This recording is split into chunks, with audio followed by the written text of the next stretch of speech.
When most people think about narcissism, they think of someone who's arrogant, somebody who is very much in the forefront and, the chest thumping and the put downs of other people and so forth.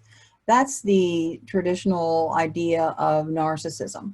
But there is another type of narcissism that's a little more underlying that you might not notice. And so here are 10 signs that you have been the victim of covert narcissistic abuse and might not realize it, because covert narcissists, they are sort of undercover, just as the word covert says. Do you know someone who takes great offense at the slightest sign of disrespect? They just go ballistic. And what about somebody who, you come to them with something that you have on your mind, it's important to you, and they just tone you out. They just keep playing their video game, or they just read their book, or they just turn away and they just tune out.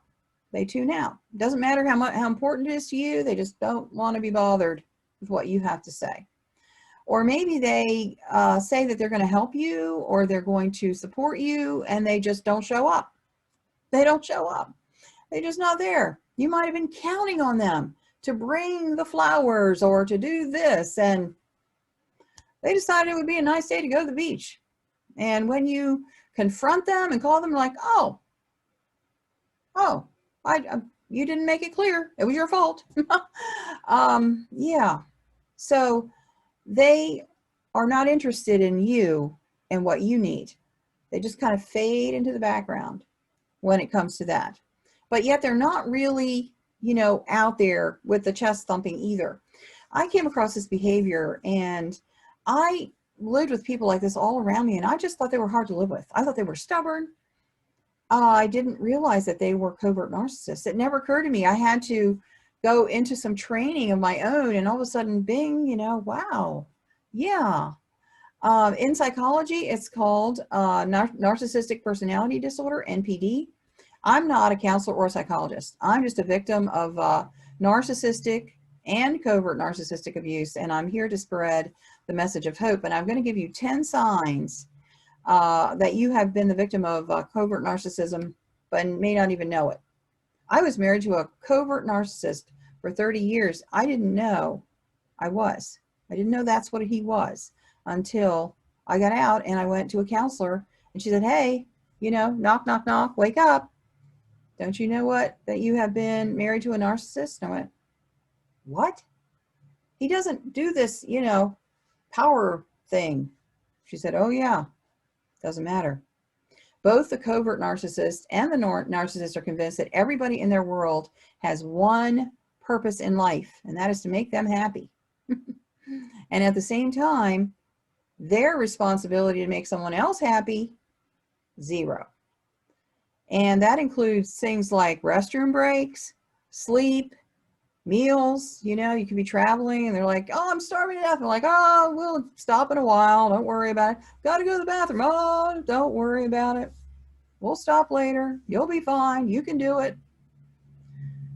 The impact of being around people like this on the victim is very deep and damaging. It breaks down the person's sense of self-worth and autonomy because it's very subtle. It just breaks. You don't even realize what's happening, but you just get more and more diminished in your self-worth and your autonomy and in the feeling of personal power, of being capable. The narcissist always appears confident, but the covert narcissist appears fragile and shy, and in some ways vulnerable. They're always talking about how the world is against them, nobody gets them, they're always depressed, but at the same time, they're managing everybody around. They have exerted a type of control that's kind of an underground control. And so everybody sort of tiptoes around them to give them what they want because, oh, they're going to get so upset, or oh, I'll never hear the end of it, or oh, they'll sink deeper into depression than they already are. And so we just give in this way. And there are people who have been responsible to take care of these kind of people for decades, maybe their entire lives. They don't even realize the person is a covert narcissist. So if you've been abused by a narcissist, even if you haven't been aware of it, you are primed and ready for someone else to come in and continue. That's what I discovered when I finally did wake up, when I finally did leave and get a divorce. I attracted so many, both narcissists and covert narcissists, into my life. I'm talking bosses, landlords, boyfriends, friends, and even coaches who would abuse me and push me around and browbeat me and blame me for things I didn't even do. I just had so much self-blame for not catching on sooner. And, you know, during that time, I am an award-winning best-selling author. I have 30 titles. I'm a public speaker. I was on stages all over the world. I was doing all these wonderful things. I had no idea because I was successful. And I thought because I was a strong, successful woman that I was immune to that type of treatment. But I wasn't. And a lot of times, strong, successful women are the very ones that these kind of people target. Why? Because they get a thrill out of breaking us down. They get a thrill out of cracking our confidence, putting those little cracks in our self-worth. They get a thrill of an empowerment out of it. So just because you're smart and successful and you're strong in your career doesn't mean you're immune. I've talked to so many women in my broadcasts, in my connections, who've said to me, oh yeah, you know, I was an executive. I was an executive in a billion-dollar company. I was pulling down $1.2 million a year in salaries and bonuses. And my relationship was with a total narcissist. Everything I did was wrong. My confidence when I was with that person or at home was just shattered. The only time I felt strong was when I was at work. And that is a real sign. So here are some signs, 10 signs that you might have been the victim of narcissistic abuse, covert narcissistic abuse, because it's not your fault. These people are very, very sneaky. They know how to look for people who are open to this type of abuse. They will test you and they'll qualify you. And then once that you are qualified as somebody who will take it, they will ingratiate themselves to you and they will sweep you in this psychological manipulation and enroll you and then slowly begin the process of breaking down your confidence, breaking down your self-worth, and getting you more and more dependent on them. So here are 10 signs. Number 1, you feel exhausted. You're constantly worrying about what they need and what they're going to say and what they're going to think, meeting their expectations, making sure dinner is on the table exactly 6 and every piece of silverware is set exactly right. The kids are quiet, house is clean, everything's good. I know of a narcissist who would come in screaming because there were stones from the border in the garden, that 2 or 3 stones had come up into the driveway. There's just no way to be diligent enough because it's exhausting. It's exhausting. This person, the victim of this kind of covert narcissistic abuse, is always on alert to make sure everything's okay so that person feels good. Number 2, you have difficulty making decisions. You second guess yourself. You aren't sure. You even second guess your 5 senses. Did I really see that? Did I really hear that? Did this smell, did it really come up into the car or not? Did it? Oh. Difficulty making decisions. If you are always second guessing yourself, look out. Look out. You might have been the victim of covert narcissistic abuse. You have a sense that your ideas and opinions don't matter. Well, who am I? You know, it's only me. That's just a thought. You have a sense that your ideas and opinions don't matter. They do matter. Especially they should matter to you. Number 4, you have a sense that your own unhappiness, your personal unhappiness, is somehow a failure. that it's your own fault you're not happier. Now, I'm not saying that you should depend on others to make you happy, but I'm saying when you've been abused, when you have been put down and you have been disregarded and your personal needs have not been met, there's a reason that you're not happy. And your unhappiness is not your fault. It's not a failure in you. But that's what you will be told, and also how you will eventually, you'll absorb it. You start to feel it. Oh, I wish I could be a happier person. I'm just not a happy person. Let's take a look at that. Get some help. Get some outside help. Recovering from this type of abuse is not a DIY project. You are in the fishbowl. You need to get some outside input. Number 5, you have a feeling of helplessness. When you consider separating from this person, even though you're great on the job, you've got all these other successes, you're really smart, you just feel this sinking feeling like, I'll never be able to make it. Oh, I'm so scared. I'm terrified. How am I going to do it? Those feelings of helplessness, they are a sign that you, a capable, smart person, might have been the victim of covert narcissistic abuse. Number 6, you feel like you can never get it right. No matter how hard you try, no matter how far you plan, no matter how diligent you are and make sure you get all the details, you just never get it right. If you are saying to yourself, I'm just a screw up, or some other denigrating statements about yourself, look out. Those are not healthy. They are not healthy. Where did you get that idea? Where? Number 7, you feel ignored. Even though you're in that same house together, you kind of feel lonely. The person that you are with is spending time doing their own interests, their hobbies. They're going off with their friends. They're spending hours in their computer. They're doing other things. And what you spending time with you is down on the list. It's definitely not first or even 5th. You feel ignored much of the time.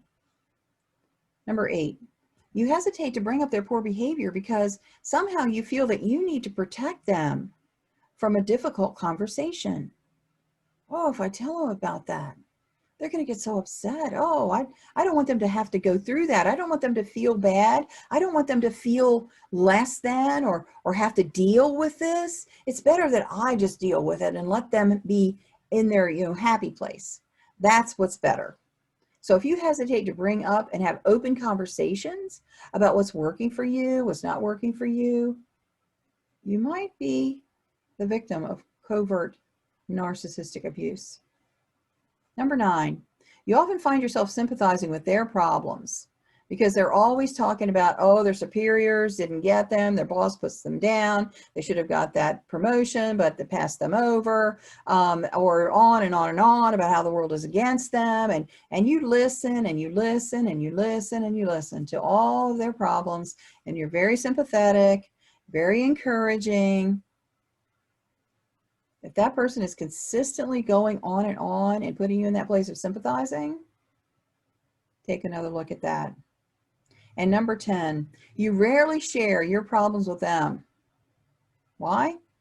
Because they're going to ignore you. They might even get annoyed. Oh, that again?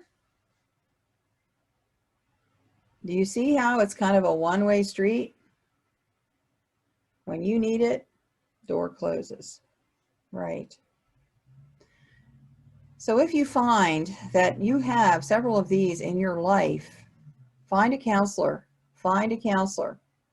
Here are some steps to break the cycle.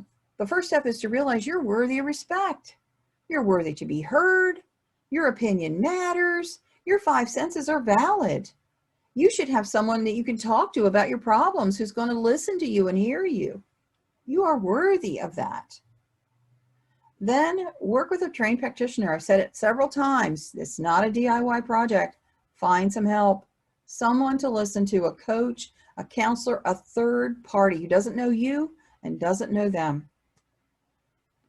The next thing is to notice the stories that you play out in your mind about how you have to take care of this person, about how you're responsible to keep them happy, and you don't want to upset them, and you can't bring this up because they're going to get annoyed, and all this walking on eggshell stuff. And the stories that continually go through your mind as you're going through breakfast, you're thinking, oh, I better have this for dinner because he wants this. Got to run over here and pick that up, and all these different things in your mind, all these got tos going on. Notice those stories. Yes. And then realize that you cannot be friends with this person. You can't take the high road. You can't. They will enroll you back because of your kind and loving heart. They will get into your sympathy again and pull you back in. Yeah. Can't take the high road. You just have to break contact. Now, if you are innocent, there are different levels. You know, there is the raging narcissist who's very toxic and damaging. There's the covert narcissist who isn't that high on the spectrum, and maybe if you bring it to their attention, realize it's serious enough, you might be able to get them to open their mind and their heart, or maybe not. But taking the high road and giving in and letting your boundaries down, that's not the way to make progress, because that person is very willing to take advantage. They will take as much as you will give them. And so be careful and watch your back.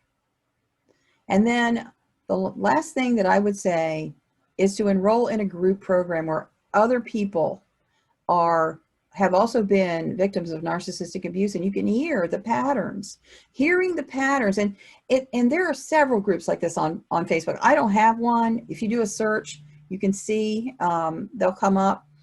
It's easy to get into a place where just complaining happens. Check out the group, and if it's all complaining and all anger, then that's not really a good place to be. But if it is supportive, because the thing is, once you start to hear the stories of other people who've been in this situation, you'll begin to understand that it's a pattern.